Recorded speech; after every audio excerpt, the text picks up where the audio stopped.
Constitucionales, un programa auspiciado por la Asociación Argentina de Justicia Constitucional. Bienvenidos a Aires Constitucionales, espacio de la Asociación Argentina de Justicia Constitucional. Pueden seguirnos en nuestras redes y encontrar todos nuestros programas en nuestro canal oficial de YouTube.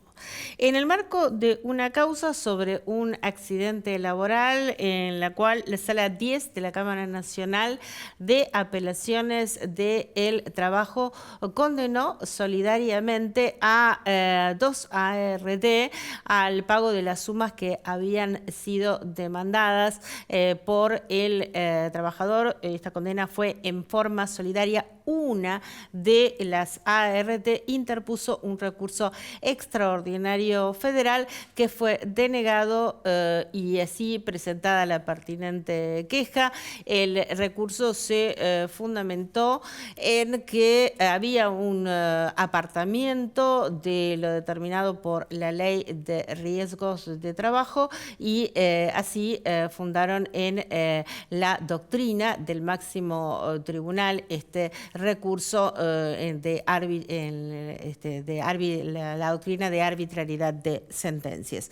La Corte entendió que en el caso se encontraba probado que la ART recurrente no se encontraba vinculada al empleador al tiempo que el trabajador hizo la primera manifestación, la primera denuncia, y en tal sentido que correspondía la condena a la ART que sí estaba vinculada en tal momento, encontraba vigente la relación con el empleador y que en tal sentido entonces la ART condenada podría iniciar las acciones de repetición respecto de las otras ART intervinientes. En tal sentido, consideró procedente la queja, hizo lugar al recurso extraordinario federal y dejó sin efecto la sentencia apelada conforme a lo manifestado. Todo ello por unanimidad, conforme a la doctrina de arbitrariedad de sentencias del tribunal. Ahora vamos a una breve pausa y posteriormente a ello estaremos conversando sobre los derechos humanos y los conflictos sociales que se generan en la democracia. ¿Cómo resolverlos? Aires Constitucionales, un programa auspiciado por la Asociación Argentina de Justicia Constitucional.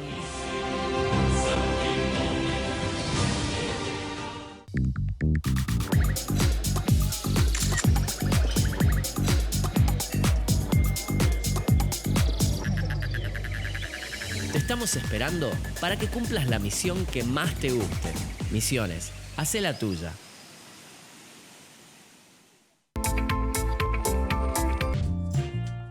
En Vicente López la seguridad siempre fue una prioridad.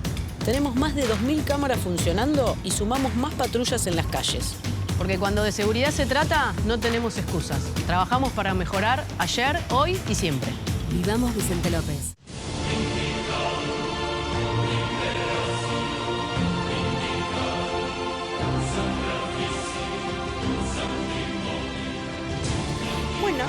Bien, aquí seguimos en Aires Constitucionales. Hoy nos acompaña el doctor Alejandro Nató, que es doctor en Derecho por la Universidad Nacional de Mar del Plata, un referente destacado e ineludible en la construcción de los consensos en nuestro país. Actualmente preside el Centro Internacional sobre el Estudio de la Democracia y la Paz Social. Es profesor universitario en materia de Derechos Humanos desde hace años, más de 10, está en la Defensoría del Pueblo de la Nación, lidera la Oficina de Gestión de Conflictos de dicha Defensoría, institución que conoce profundamente y de la cual hoy vamos a estar conversando, y también quiero mencionar que se ha postulado para la titularidad de la Defensoría en el pasado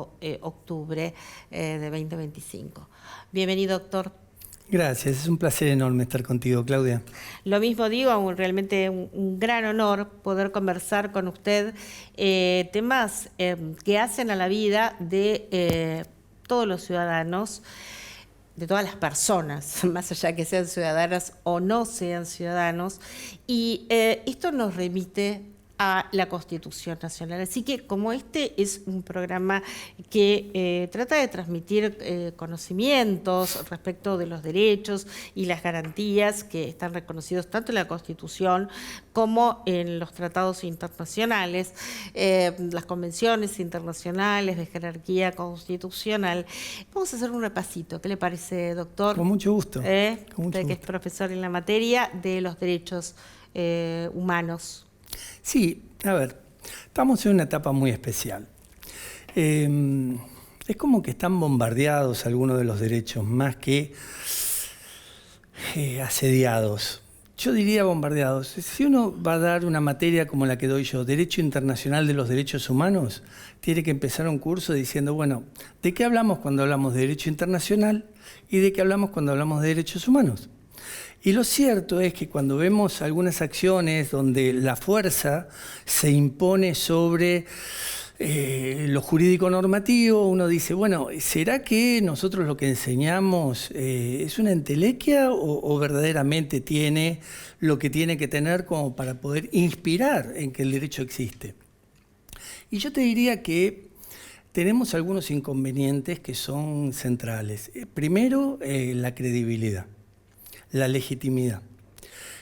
Hay como alguna anomia boba internacional por un lado, pero hay como alguna también inobservancia de los derechos por el otro. Entonces, si uno dice, ¿cuáles son los derechos? Y acá tenemos lo que podría llegar a ser el orden jurídico normativo, la Constitución y los tratados internacionales. Nosotros vivimos una etapa de dictadura. Tuvimos un estatuto para el proceso de reorganización nacional por encima de lo que es este plexo jurídico normativo al que hacía referencia anteriormente. El mundo entero tiene también su sistema jurídico donde las normas están por encima de cualquier tipo de estructura donde se puede imponer una lógica distinta. Pero ahí vemos que el poder económico transnacional y el poder militar, por otro lado, se imponen por encima de las normas.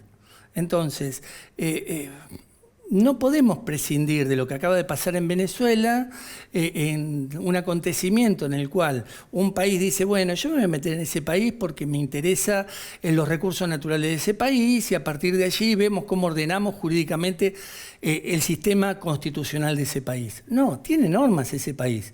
Y sin embargo, se puede, desde el punto de vista político, de un nuevo orden que se está transformando a partir de la caotización, trastocar ese sistema jurídico y pasar a imponer ciertas nuevas reglas de juego. El tema es, ¿de qué orden hablamos cuando hablamos del orden? Y vos me hacías mención recién que querías hablar del derecho internacional y los derechos humanos. Bien, el derecho internacional existe. Los derechos humanos también. Si no existieran los derechos humanos y el derecho internacional, tendríamos un problema, porque tendríamos un problema en cuanto a la concepción de la paz, en cuanto al orden internacional, en cuanto a la convivencia, en cuanto a las reglas de juego, en cómo se resuelven los conflictos. Pero lo cierto es que hay un problema.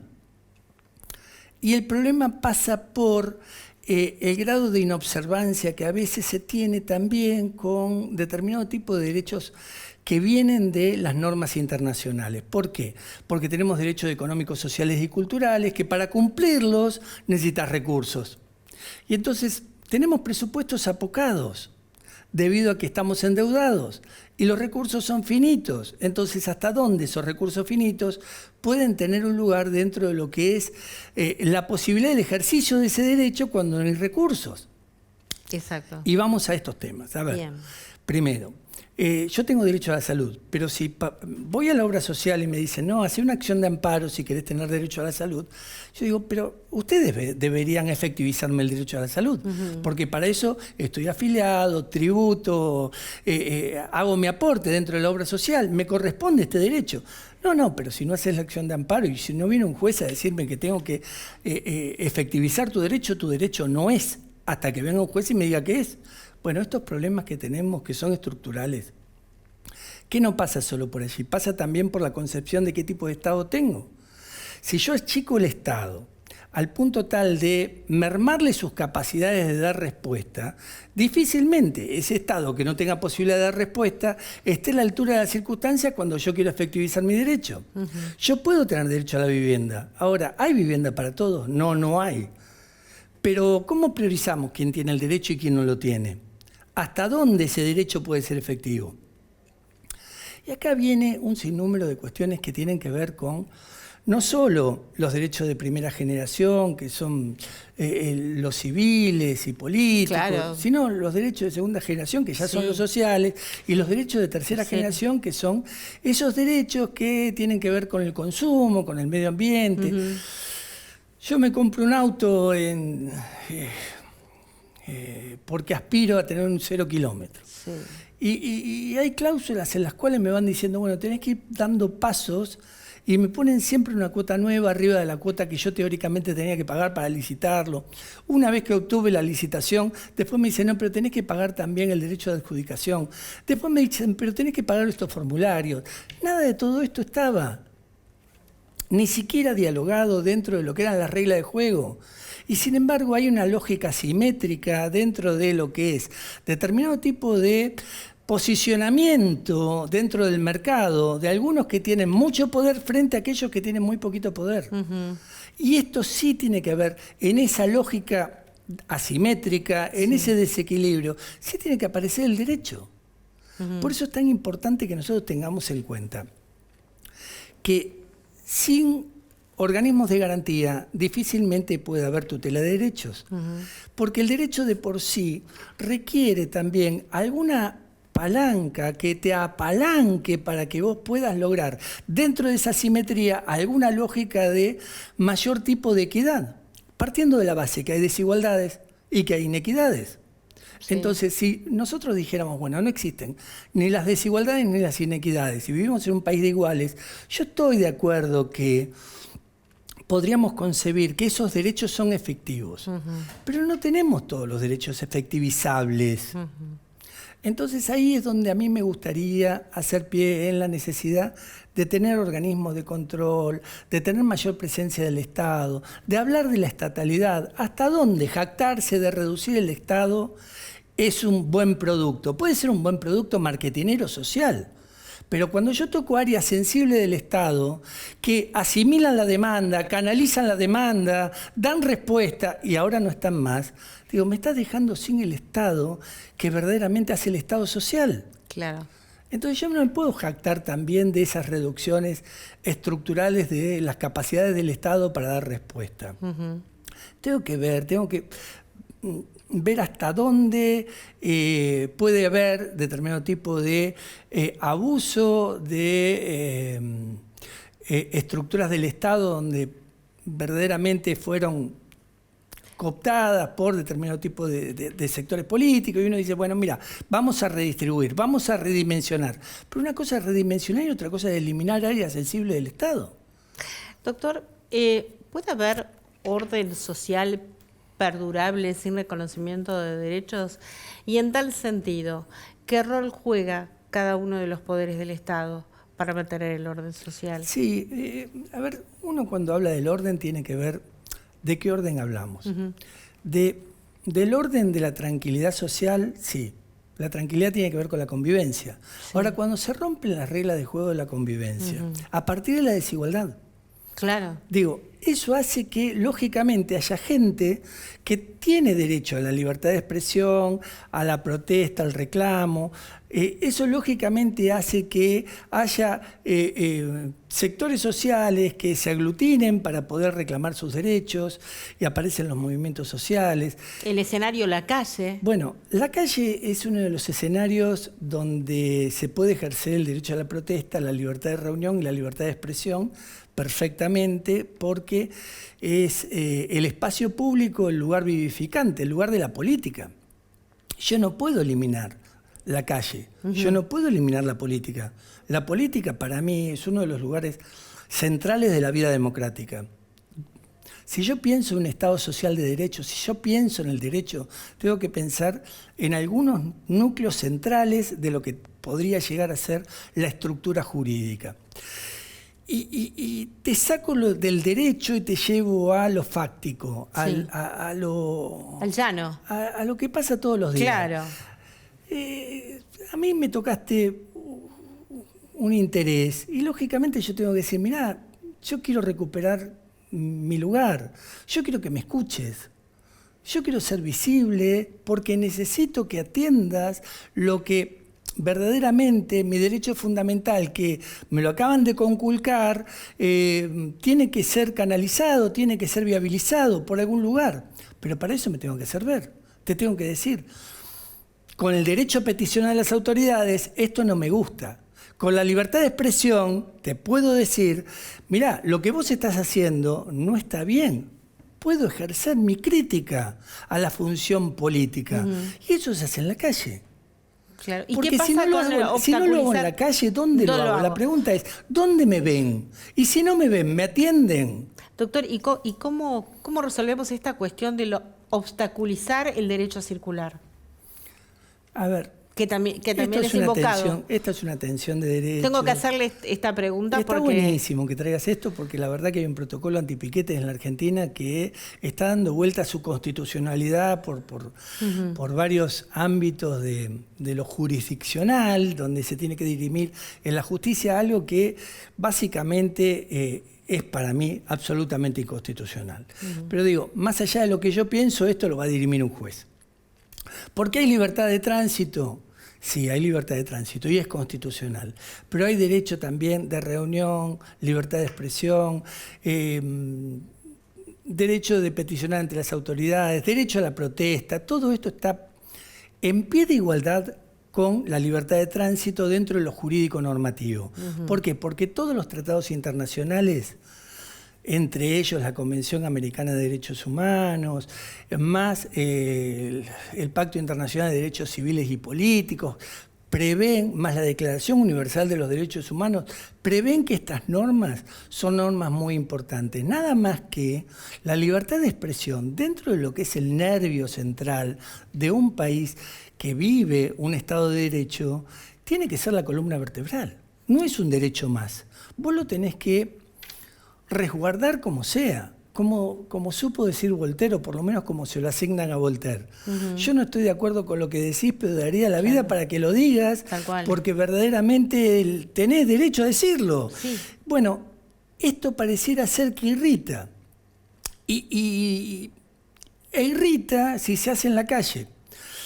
Yo he leído mucho sobre esto, he trabajado mucho sobre esto y me he metido en muchísimos conflictos de calle. Usted fue defensor del pueblo de la ciudad, sí, ¿verdad? Sí, y aparte me tocó ser en el 2001. O sea, digo para que sepamos qué momento de la Argentina... Está largo su CV que tenía. Claro, qué momento. Se había dado vuelta todo el orden, estaba desordenado todo. Sí, sí.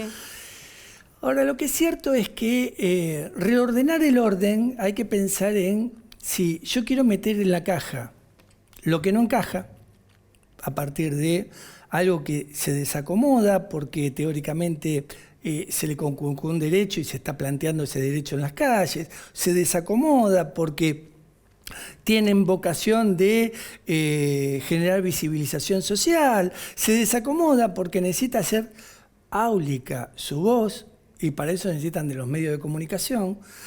Los actores sociales. Entonces hay algunos que quieren reencajar en la caja lo que no encajó por desencajarse, sí, y lo quieren hacer con represión.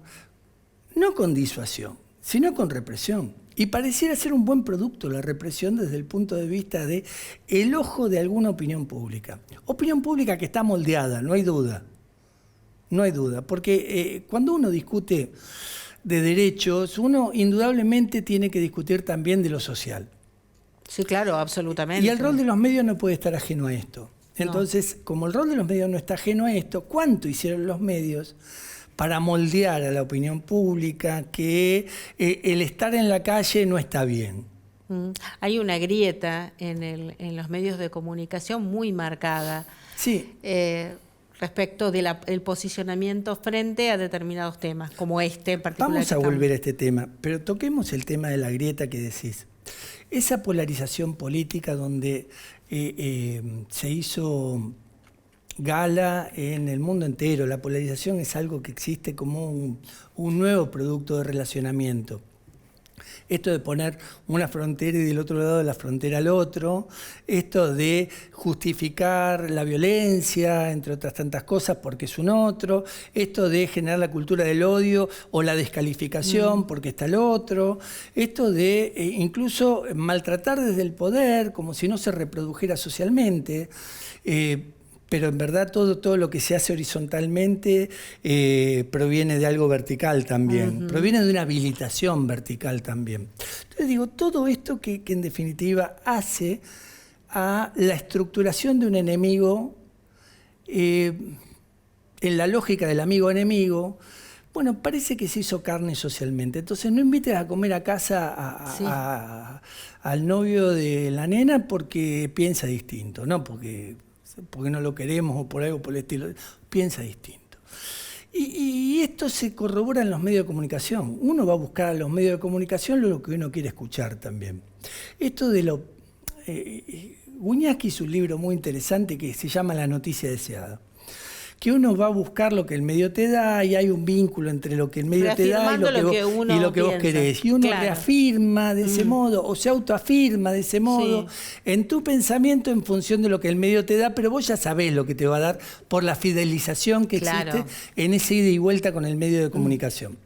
Bueno, en esta lógica los medios no son más críticos al poder. Hay muchos medios que o son muy oficialistas y se ofrecen al poder de un modo hasta de genuflexión periodística, y vos decís, bueno, pero ¿están haciendo periodismo o están verdaderamente haciendo oficialismo? Digamos que los librepensadores son rara avis en este contexto. Yo creo que dentro de los medios es muy raro encontrar un librepensador. Y no está mal, porque todo el mundo tiene que tener un posicionamiento conforme público, ideologías, con tu ideología, obviamente, con tu convicción, con tu forma de vale. pensar, porque para eso somos una sociedad incluso politizada. Sí. Pero creo que hay determinado tipo de pautas en las cuales la crítica al poder debería estar en el rol del periodista. Claro, absolutamente. Si no está la crítica, el pensamiento crítico. El pensamiento crítico, pero ¿Qué es cuidado. el pensamiento transformador? Qué bueno que es esto. ¿Por qué? Porque la polarización elimina el pensamiento crítico o lo subsume. Claro. Y lo imposibilita. Entonces, esa lógica de yo digo tal cosa en función de lo que está esperando el televidente, el radioescucha, el lector, lo que fuera. Pero esto que digo no es ya tomo la noticia, busco la fuente, verifico la fuente, la posiciono a la noticia tratando de que sea lo más verosímil posible para que esas personas tomen una mejor decisión en la vida democrática, y para eso tengo que tener un pensamiento crítico, sino lo voy acomodando en función de cómo me amoldé, ya sea o por la línea del medio al que pertenezco, o ya sea por mi propio posicionamiento también por los condicionamientos económicos. Bueno, yo lo entiendo, yo no estoy cuestionando eso. Lo que estoy diciendo es que se va licuando y va mermando mucho ese pensamiento crítico detrás de muchos medios de comunicación. No de todos, pero detrás de muchos, que entraron en la lógica de la grieta. Y así como algunos están altamente politizados a favor de un oficialismo, otros están altamente politizados dentro de la oposición. Y acá no está mal, pero es lo que tenemos. Es lo que tenemos. ¿Qué es el buen periodismo? Y es aquel que preserva todavía el pensamiento crítico. Sí, por supuesto. Es aquel que lo preserva, claro, que lo evalúa. Entonces vuelvo a la incidencia que tiene todo esto dentro de lo que es las acciones de calle. Y uno dice, bueno, el actor social si no se expresa en la calle donde se expresa. El actor social si no genera algún grado de molestia. Perdón, y ese actor social es parte del pensamiento crítico. No hay duda. Aparte, es la parte Claro. neurálgica, porque Claro. es donde está diciendo, Es esto ahí donde está el mal, disenso, claro. esto no está bien, esto me hace mal. Claro, hay que escuchar. Entonces, esto que hay que escuchar, no solo me lo hacen inaudible, porque algunos no vienen debido a su posicionamiento, entonces no me dejan hablar, sino que otros vienen y me reprimen para que me vaya de la calle. O por lo menos forma parte de un acting, de un acto simbólico. ¿Por qué? Y porque va acomodando esa represión o esa disuasión represiva, va acomodándose a esa opinión pública que tiene ese grado de exigibilidad. Doctor, ya tenemos que ir cerrando, por supuesto que este es el primero de si usted me lo permite, de Sí, tantísimos claro. programas que vamos a ir desarrollando, porque esto hace a la vida de una sociedad y del rol fundamental que tiene que tener el Estado como transformador de la realidad. Es decir, no un Estado con una concepción fatalista de la realidad. Esto es lo que es. No, esto está para ser transformado, para la mejora de la sociedad toda. Nos quedan unos segundos para que cierre usted y ya nos vamos del programa. 20 segundos. Bueno, simplemente que no hay que bajar los brazos, que hay que seguir bregando por la dignidad de las personas, por la equidad y por los derechos de las personas, y creo que hay organismos como la Defensoría del Pueblo, del cual hacías mención. Yo trabajo con casi todas las Defensorías del Pueblo del país, que tienen un rol fundamental en esto. Bien, vamos a seguir desarrollándolo en próximos programas, doctor. Muchísimas gracias nuevamente. Nosotros nos despedimos hasta nuestro próximo programa, como siempre, aquí en México.